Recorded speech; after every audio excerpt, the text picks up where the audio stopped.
네, 여러분 안녕하세요. 네. 제가 늦잠을 잤네요. 네.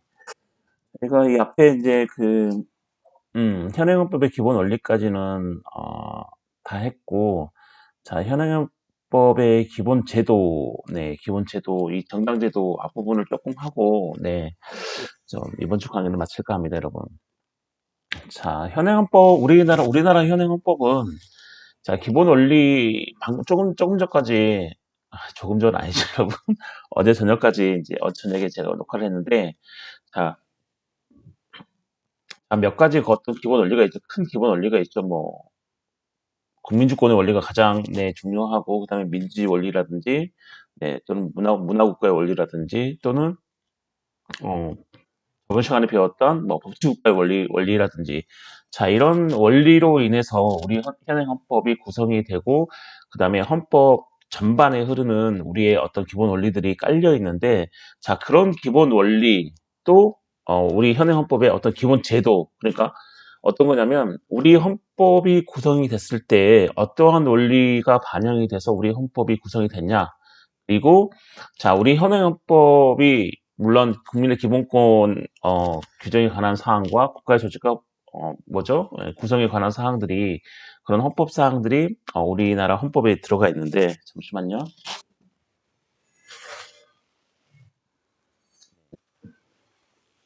들어가 있는데 과연 우리 현행 헌법에 어떤 제도들, 어떤 기본 바탕이 되는 제도, 그다음에 우리 헌법을 구성하고 있는 기본 골격이 되는 제도가 어떤 게 있느냐? 자, 이걸 이제 배우는 거죠. 자, 우리 현행 헌법의 그런 기본 제도가 뭐냐? 이런 거죠, 여러분. 자, 그럼 첫 번째로, 자, 우리 현행 헌법의 어떤 기본 제도, 여러분, 기본 제도라고 하면 어떤 것을 구성함에 있어서 기본적으로 들어가 있는 거죠, 여러분. 자, 그런 기본적으로 들어가 있는 어떤 제도들 외에 또 다른 제도들이 있는데, 과연 우리 헌법은 어떠한 제도를 기본으로 깔고 있느냐, 이런 거죠, 여러분. 그쵸?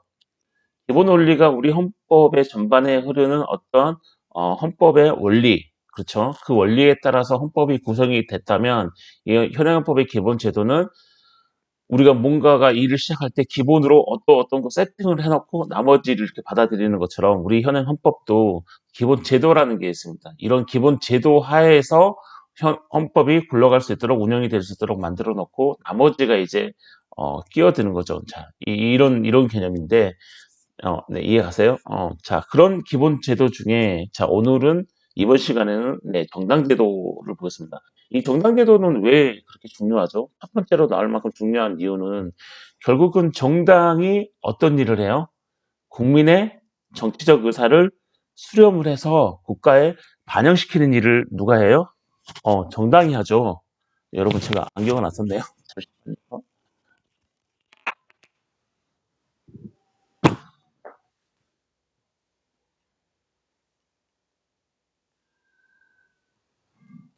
네, 어쩐지 안 보이는, 안 보이는 것 같아서. 잠시만요. 됐죠? 자, 그래서 이 정당이 중요한 이유는 결국에는 정당이 가장 첫 번째로 지향하는 일은 뭐냐면 국민의 정치적 의사를 수렴을 해서 그거를 국가에 반영시키는 일. 자, 그게 바로 정당 제도고, 그쵸? 정당이 존재하는 이유고, 당연히 국민의 정치적 의사를 수렴해서 국가에 반영시키는 이 일은 뭐죠? 국민주권의 한 형태로 나타날 수 있는 거죠, 여러분. 국민주권의 한 가지 형태로 나타날 수 있는 거죠. 왜냐하면 국민의 정치적 의사를 수렴해서 국가에 반영하는 거기 때문에 자, 국민주권의 실현의 한 형태로 작용을 하고 있는 게 정당제도고 그만큼 정당제도는 중요하게 되는 거죠, 여러분. 이해하시나요? 정당이 왜 중요한지? 그렇죠. 그래서 오늘날은 이제 뭐 정당 국가화 경향 이렇게 얘기하잖아요. 그래서 예전에는 상권 분립해가지고 뭐 입법, 행정, 사법 해가지고 뭐 입법권이 뭐 입법에 있는 국회 그리고 국회의원들이 뭐 우리의 어떤 의견을 수렴한다, 대표다라고 이런 인식이 강했지만 요즘 이제 국가를 우리는 뭐 정당 국가화 경향이 강하다 또는 행정 국가화 경향이 강하다. 그렇죠. 행정 국가화 경향이 강하다는 것은 결국에는 현대복지주의 헌법에서 행정부가 가장 역점을 두고 하는 사업 중에 하나가 복지죠. 그래서 이 복지를 행정부가 하고 그다음에 이 행정부가 국가의 정책을 계속해서 운영을 하기 때문에 원래 일을 많이 하는 사람은 뭘 줘요? 권한을 주죠. 그 일을 하는 권한. 즉 행정부가 오늘날의 사회에 있어서 하는 일이 많기 때문에 당연히 행정이 입법이나 사법보다는 조금 더 일을 많이 하기 때문에 권한이 많은 것처럼 느껴지고 우리는 그걸 뭐라고 부르냐면 행정국가화 경향 이렇게 부릅니다. 그래서 오늘날의 현대복지주의 헌법 이 하에서는 행정국가 경향이 강하고 거기에 플러스해서 국민의 정치적 의사를 예전에는 의회가 수렴했다면 요즘에는 정당이 수렴하죠. 의회에서 정당으로 옮겨가고 있죠. 그래서 우리가 요즘 국가를 뭐 정당 국가화 경향이 강하다 뭐 이렇게도 얘기합니다, 여러분. 자, 정당의 개념을 보시면 자, 국민의 이익을 위하여 책임 있는 정치적 주장, 정책을 추진하고 그렇죠, 여러분. 자, 국민의 이익을 위하여 책임 있는 정치적 주장이죠. 네, 정책을 추진하고 공직선거의 후보자를 추천, 그렇죠. 정당에서 추천하죠. 그리고 지지함으로써 어떤 국민의 정치적 의사 형성에 참여함을 목적으로 하는 국민의 뭐죠? 자발적 조직입니다. 자, 우리나라 정당법 제2조에 보면 정당의 개념에 대해서 이와 같이 설명을 하고 있습니다. 누구의 이익을 위해서요? 당연히 국민의 이익을 위해서. 그렇죠. 그 다음에 국민의 정치적 의사 형성에 참여함을 목적으로 한다. 그렇죠. 국민의 어떤 정치적 의사를 정당이 수렴을 해서, 그렇죠. 수렴을 해서 그거를 국가에 반영을 하는 거죠. 그렇죠. 책임 있는 정치적 주장을 또 이렇게 목소리를 내기도 하고, 그다음에 어떤 뭐 선거가 있을 때, 뭐 대통령 선거라든지 국회의원 선거라든지 이런 선거가 있을 때, 뭐죠? 자기 정당의 후보자를 추천도 하고 지지함으로써 어떤 국민의 정치적 의사 형성에 참여함을 목적으로 하는 국민의 자발적 조직. 자, 국민의 자발적 조직이 되게 중요한 거죠, 여러분. 네, 국민의 자발적 조직이 되게 중요하다. 정당은 공공기관일까요? 갑자기 쓸데없는 질문인가요? 자, 정당은 공공기관이 아니에요, 여러분. 네. 자, 여기 보면 있죠. 국민의 자발적 조직이다.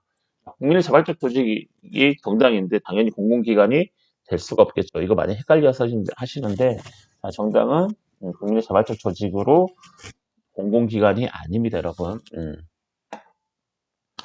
자, 정당은 정권 획득을 목적으로 한다는 점에서 당연히 이익단체와 구별되죠. 자, 이익단체라는 게 뭐죠? 자기 이익을 위해서 뭐 움직이는 단체죠.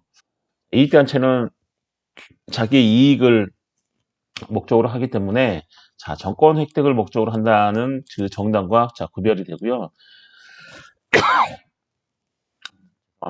국가적 차원에서 정권 획득을 목적으로 한다는 점에서 자, 당의 지역에 한해서 정치적 영향을 행사할 것을 목적으로 하는 지역 정당은 정당으로 볼 수 없습니다, 여러분.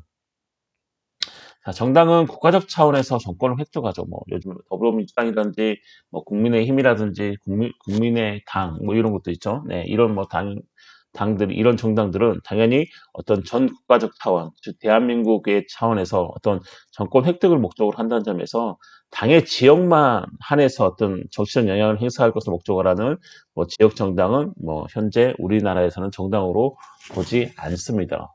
네, 인정하지 않아요. 지역 정당은. 지구당은 다른 거죠, 여러분. 예, 지역 정당은 당연히 그 지역 내에서만 활동하는 게 지역 정당이고, 지구당은 중앙당에 있죠, 뭐. 그쵸. 지구당은 어떤, 뭐, 그 더불어민주당의 지구당, 뭐, 지방에 있는 시도당, 뭐, 이런 거죠. 자, 이런 개념하고, 당연히 그 지역 내에서만 활동하는 지역 정당은 당연히, 다른 거죠, 여러분. 자, 오늘날에는, 자, 이런 정당이 되게, 뭐죠? 되게 그냥 받아들여지는 개념이고, 정당 당연히 있어야지 이런 개념이었고, 그다음에 심지어 우리나라 제3공화국 때 가장 정당 국가 경영이 강했는데 그런 정당이 처음에는 헌법에서 철저하게 뭐죠? 무시당하고 외면받았던 시절이 있습니다, 여러분. 정당이 헌법의 기본 제도로 자리 잡기 위해서는 아니죠. 자리 잡는 그런 과정들이 있었고 지금이야 정당이 너무나 당연하고 그다음에 우리나라 헌법 제8조가 당연히 정당 제도에 대해서 우리 헌법에 규정을 하고 있지만 처음부터 정당이 헌법에 수용됐던 거 아닙니다. 처음부터 정당이 헌법에 편입이 됐던 게 아닙니다, 여러분. 네. 자, 이런 이제 정당의 헌법의 편입 과정, 수용 과정을 이제 트리펠이라는 이 학자가 분류를 해놓은 게 있죠. 이 아저씨가. 네. 자, 그래서 이 정당이 처음부터 헌법에서 반가워, 어서 와. 너는 우리의 기본 제도야라고 정당이 처음부터 헌법에 딱 자리를 잡고 있는 게 아니고 이 정당이 헌법에 자리를 잡기 위해서 수많은 고초를 겪었죠, 여러분. 자, 우리도 마찬가지죠. 우리가 이제 뭐 학과에서 뭐 우리가 이제 있을 때는 자연스럽게 학과의 소속으로 이렇게 되지만 또 우리가 뭐 어떻게 졸업을 하고 그다음에 여러분들이 되게 좋은 어떤 자리 그다음에 어 좋은 자리라는 게 뭐죠? 제 개념에서는 조금 일하고 여유가 되게 많고 돈을 많이 주는 직장. 이거는 저희는 이런 자리를 저는 되게 이제 좋은 자리라고 생각하는데 여러분들은 어떻게 생각하시는지 모르겠습니다. 제 돈은 너무 밝히는 황충인가요, 제가? 그런 건 아니고 여러분들이 어떤 좋은 자리로 많이 갔으면 좋겠습니다, 여러분. 자, 한 네 가지 정도가 맞으면 되겠죠? 그쵸? 좋은 자리라는 게 이제 뭐 일이 그렇게 힘들지 않으면서 그다음에 여유가 많고 그다음에 하는 일에 비해서 돈을 되게 많이 주고 그다음에 마지막으로 제일 중요한 게 뭐죠? 여러분의 뭐죠? 꿈을 실현하거나 여러분의 어떤 적성에 딱 맞는 여러분이 정말 하고 싶어하는 그런 일이 딱 네 가지가 딱 맞아떨어지면 뭐 가장 좋은 뭐 자리라고 저는 이제 생각을 하는데 여튼 여튼 그런 자리에 여러분이 처음 가더라도 어떤 조직에 처음 가더라도 거기에 편입되기 위해서는 뭐 준비가 필요하고 편입되고 나서도 뭐예요? 약간의 적응 기간을 거쳐야겠죠, 여러분. 자, 그런 것처럼 이 정당이란 이 제도가 지금은 너무나 당연시되고 지금은 너무나 뭐죠? 당연히 있어야지라고 생각하는데 처음부터 헌법이 정당한테 야, 너 이리 와. 우리 헌법에 자리 좀 잡아줘. 자, 이런 게 아니었어요, 여러분. 자, 그래서 이걸 정당의 헌법에 이르기까지 그리고 헌법에서 완전히 정당을 뭐죠? 뭐 이렇게 떠받들 때까지 그런 과정을 이 트리펠이라는 아저씨가 얘기를 했어요. 야, 정당이 처음부터 헌법에 들어온 게 아니다. 자, 정당이 헌법에 수용할 과정은 이렇다라고 이 트리펠 아저씨가 얘기를 했는데, 이 트리펠 아저씨가 정당에 대한 헌법의 태도를 구분한 거죠. 처음에 이제 적대시 단계. 저 이상한 애야. 막 이런 것처럼. 저 이상한 제도야. 쟤는 오면 안 돼. 막 이런 이제 적대시 단계가 있었다면, 그 다음에 이제 무관심 내지는, 무시 단계가 있었죠. 그냥, 투명 취급한 거죠. 뭐, 전혀 신경을 안 쓴 거죠. 그러다가, 승인 내지 합법화 단계 그런 거죠. 승인 내지 합법화 단계. 야, 들어와라. 승인하고, 그 다음에, 합법적으로 법률에서 합법적으로 그래 너는 아직 헌법은 아니지만 헌법의 하위 법령인 법률에서 있을만해 하고 그게 이제 승인 및 합법화 단계를 거쳐서 비로소 이제 헌법의 수용 단계로 발전되어 왔다고 설명하는 사람이 바로 트리펠입니다.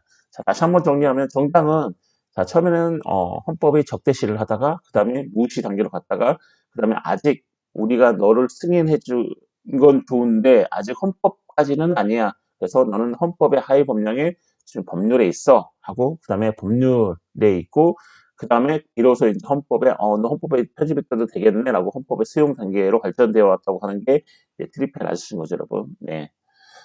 자, 승인 및 합법화 단계는 그렇죠. 이제 헌법이 승인을 해주고 합법화 단계, 즉 헌법까지는 아니지만 헌법의 하위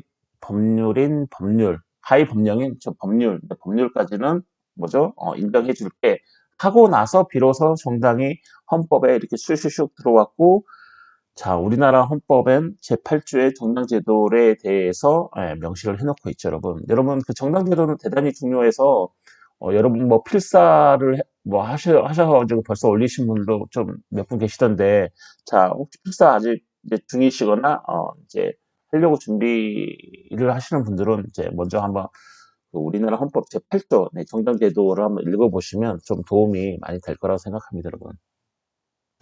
그래서 우리나라 최초의 건국헌법, 1948년 헌법이죠. 제정헌법. 이 건국헌법에서는 당연히 정당 조항이 없었습니다. 우리나라 헌법에 처음에 1948년에 우리나라 헌법이 제정될 당시에 이런 정당 조항은 없었습니다. 다만 뭐죠? 국회법에서 정당을 인정을 하고 있었죠, 여러분. 국회법에서. 이전에는 당연히 이제 우리나라는 사실 이 적대시 단계, 무관심이나 무시 단계가 뛰어넘은 거죠. 왜냐면 그때는 일제 강제 침략기였고 일제 강제가 있었기 때문에 일제가 우리나라를 네, 그렇죠. 강점을 하고 있었죠. 강점. 죄송해요. 제가 이거를 가리키는 네, 헌법을 가리키는 네, 사람인데 별로 일본 생각하면 별로 기분이 별로 썩 좋지. 어제 혹시 보셨어요? 저녁에도 뭐 이렇게 그 한일 그 친선 축구 경기 하던데 어제 뭐 결과는 어떻게 된지 모르겠어요. 2대 5로 지고 있더라고요. 그래서 너무 원색적으로 얘기해도 되나? 너무 열이 받아가지고 다른 데 돌렸어요. 네, 하여튼 네. 어디까지 얘기죠? 얘기, 네. 자, 우리나라는 사실 트리페리 주장을 했던 것처럼 이 적대시 단계와 무관심 내지 무시 단계가 없었고, 그렇죠. 쭉 이어왔었는데, 우리나라는 전제 그때 당시에 이제 독립된 국가, 자, 민주공화국을 이루었던 그런 국가에서는 이 정당이, 자, 이런 적대시 단계나 어떤 무관심 내지 무시 단계가 있었지만, 우리나라는 이제 어느 정도 이제 뭐죠? 20세기 중반이죠. 1948년 중반인데, 그때 이제 우리나라는 최초로, 대한민국 민주공화국의 어떤 헌법, 즉, 1948년 건국헌법, 을 제정했기 때문에 자, 이 적대시 단계와 무시 단계는 네, 이렇게 뛰어넘고 바로 이제 승인 내지 합법화 단계로 이르렀었는데 그럼에도 불구하고 우리나라 최초로 이제 건국헌법 1948년 헌법을 만들 때 자, 정당 조항이 우리나라 헌법에는 없었습니다, 여러분. 즉 어디에 있었냐면 자, 국회법에서 정당을 인정을 하고 있었죠. 자, 국회법에서 정당을 인정하고 있었다는 건 트리플이 말한 자, 승인 내지 어떤 단계예요? 네, 합법화 단계인 거죠. 자, 법률에서 합법화 시킨 거죠. 네. 헌법화 단계였죠. 그러니까 이 국회법에서 정당을 인정을 하고 있었습니다. 즉 승인 내지 합법화 단계였고, 자 2공화국 헌법, 네, 2공화국 헌법에 들어서 이제 헌법의 정당 조항을 자 신설하면서 자 헌법의 편입 단계로 들어서게 됩니다, 여러분. 자 2공화국 그렇죠, 여러분. 제 2공화국, 네, 2공화국 언제 시작했어요, 여러분? 네. 이건 언제 시작했어요? 찾아보세요, 여러분. 자, 1948년. 자, 우리나라 헌법이 9번 개정이 됐죠. 1948년에 헌법을 개정해서 언제 헌법이 개정이 됐죠? 50년? 52년? 네. 한번 보세요. 쭉 찾아보세요, 여러분. 네. 자, 제2공화국 헌법. 이승만, 이승만 전 대통령이 3.15 부정선거로 물러났죠. 네, 부통령 이기붕 선생의 3.15 부정선거로 물러나고 4.19 의거에 의해서 4.19 혁명에 의해서 물러나고 네, 제2공화국. 자, 2공화국은 의원내각제를 채택을 했는데 자, 이거는 그 다음에 제가 말씀을 드릴게요. 여튼 제2공화국 때 자, 헌법의 정당 조항을 신설하게 되는데 갑자기 헌법의 정당 조항을 신설한 게 아니고 2공화국 때 그런 사건들이 있었죠. 역사적 사건들이. 뭐, 4.19가 일어나가지고, 하야하고, 이승만 전 대통령이 하야하고, 그때는 이제 뭐, 대통령제를 기본으로 의원내각제를 감했었는데, 자, 2공화국 때 완전히 의원내각제로 올라오면서, 자, 의원내각제의 어떤 이제 뭐, 핵심이라 할 수 있는, 자, 이 핵심은 아니죠. 네. 의원내각제에 그래도 어떤 중요한 부분을 차지한다는 이 정당, 이 정당이 있어야 되고 그렇기 때문에 이 정당이 국회법에 있는 이 정당의 조항이 다시 헌법으로 올라온 거죠. 네. 그래서 우리나라는 제2공화국 때 헌법의 정당 조항을 신설하고 즉 헌법의 편입 단계를 거쳤다가 제3공화국 헌법 그렇죠. 제3공화국 헌법 제1962년 헌법 제3공화국 박정희 전 대통령이죠. 자, 이때에 가장 철저한 정당 국가적 경향이 있었습니다.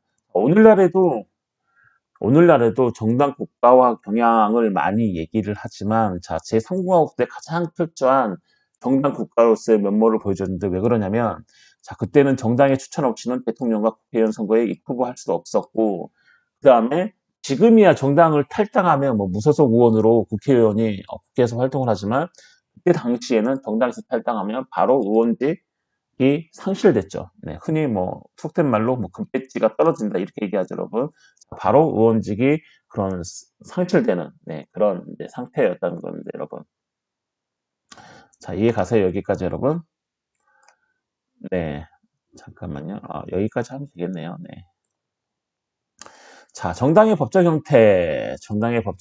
자, 국민의 자발적인 조직인 거죠. 자발적 조직. 그래서 자, 법인격 없는 사단 또는 권리 능력 없는 사단이라고 얘기하고요. 자, 소유재산 귀속 관계에서는 총유죠. 혹시 제가 총유를 설명을 해드렸나요? 자, 공동재산의 형태에서 어떤 총유, 네, 총유라는 개념이 있는데, 여러분, 공동재산의 형태, 뭐 공유 많이 들어보셨죠? 공유 많이 들어보셨고, 그 다음에 공유보다 조금 더 빡빡한 게 합유, 그냥 합유보다 좀 더 빡빡한 게 이제 총유인데, 공유는 뭐 잘 알다시피 어떤 뭐 물건을 하나 공유하면 여기서 50대 50, 뭐 A와 B가 어떤 물건을 공유한다. 자, 이런 광고하는 건 아닌데, 네, 네, 이런 핸드폰을 공유하면 당연히 뭐죠? 50대 50이면 지분을 가지고 있는 거죠. 두 사람이. 그리고 A와 B는 언제든지 자기 지분을 어떻게 처분을 할 수 있는 거죠. 처분하고 통지만 해주면 되는 거죠. 공유라는 형태가 그렇죠, 여러분.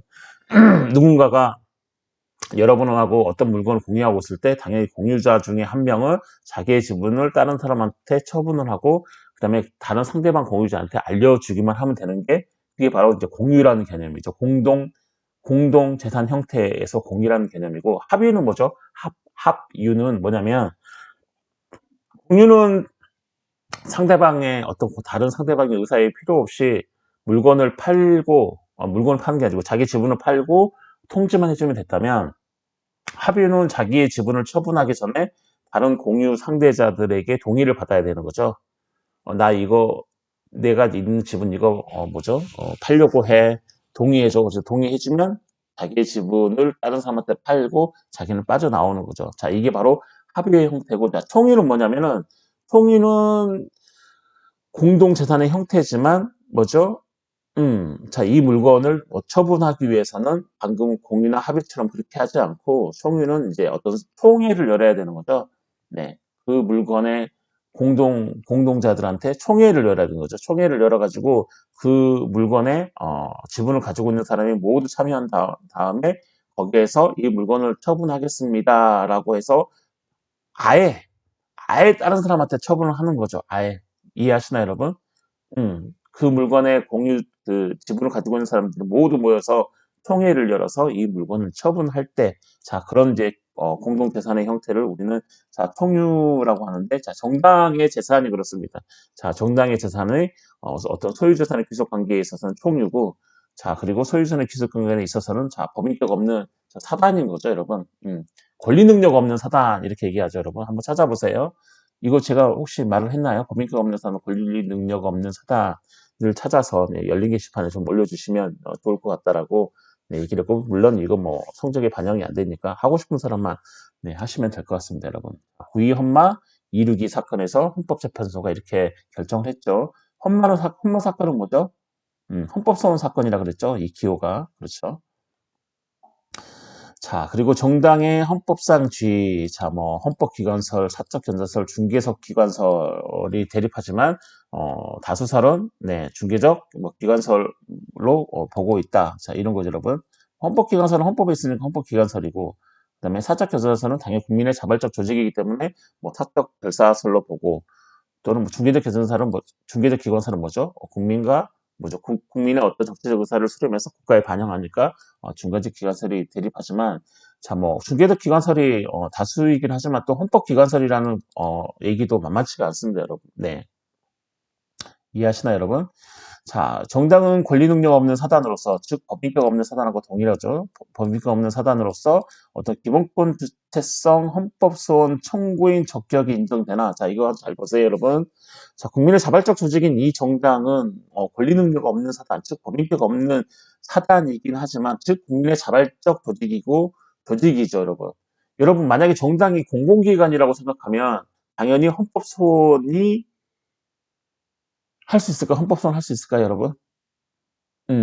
자, 이 공공기관은 어떤 국민의 기본권을 수범자, 즉 국민의 기본권이 잘 지켜질 수 있도록 보장해주는 역할을 하는 거지 기본권 향유자로서의 어떤 주체성이 없는 거죠, 여러분. 그렇죠?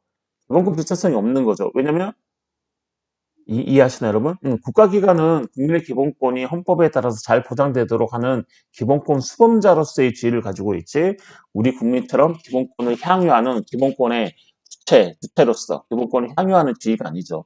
자, 정당이 만약에 공공기관이라고 생각하면 당연히 헌법 소원을 못하겠죠. 왜냐면 이거는 기본권 주체성을 가지고 있는 사람, 즉 자기 기본권이 침해가 되면 헌법 소원을 청구를 하는데 만약에 정당이 공공기관이라고 생각하면 당연히 못하겠죠. 왜냐하면 지위가 기본권 향유의 어떤 지위가 아니고 기본권 수범자의 지위니까 여러분 기본권을 잘 굴러갈 수 있도록 보장해주는 위치에 있으니까. 하지만 정당은 국민의 자발적 조직이다 그런 거죠. 자, 공공기관이 아니라는 거죠, 여러분.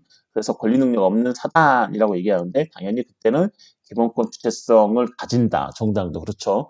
그리고 헌법소원 통구인 적격도 자 인정되고 그렇죠. 근데 한 가지 자 국가기관이 아니죠. 국민의 자발적 조직이라고 하죠. 정당법 제2조에 보면 국민의 자발적 조직이다 했기 때문에 자 국가기관이 아니므로 당연히 뭐죠? 권한쟁의 심판을 청구할 수 없는 거죠. 자 헌라 사건이죠. 가나다라 할 때 헌라 사건 권한쟁의는 뭐죠? 국가기관끼리 파이팅이 붙었을 때 이게 내 권한이야 또는 어떤 게 내 권한이 아니야 이런 권한쟁의가 다른 국가기관끼리 붙었을 때 청구할 수 있는 이 권한쟁의 심판은 당연히 국가기관이 아니기 때문에 뭐죠? 어, 신청할 수 없는 거죠.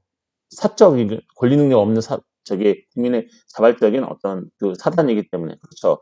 그리고 정당이 어떤 행위를 하는 그 자체는 당연히 공공기관이 아니니까 공권력 행사 주체가 아니죠. 그렇죠. 공권력 행사 주체는 당연히 국가의 공공기관이 돼야 되는데 정당은 국민의 자발적 조직이기 때문에 당연히 뭐죠? 공권력 행사 주체가 되지 않겠죠, 여러분. 여러분 이게 되게 중요합니다, 지금. 네, 이게 되게 중요한 사항이에요, 여러분.